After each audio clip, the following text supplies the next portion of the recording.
Alright, let's talk about how you can quickly multiply all values in a column or row by a specific number.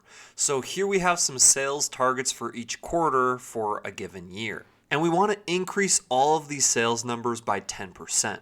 So in an adjacent cell, you can type 1.1 for 10%, since we would need to multiply all of these numbers by 1.1 in order to increase them 10%.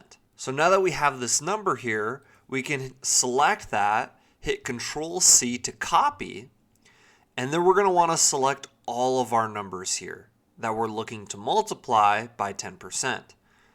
And then on your keyboard, hit Control Alt V, and that's going to bring up the Paste Special menu. And then you're going to want to select Multiply and hit OK.